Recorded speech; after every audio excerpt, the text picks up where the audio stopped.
بسم الله الرحمن الرحيم.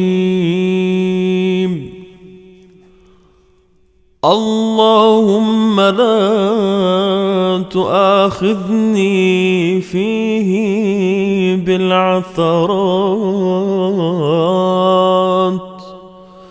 وأقلني فيه من الخطايا والهفوات،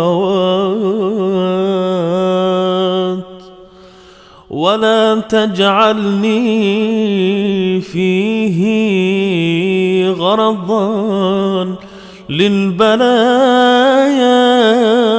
والآفات، بعزتك يا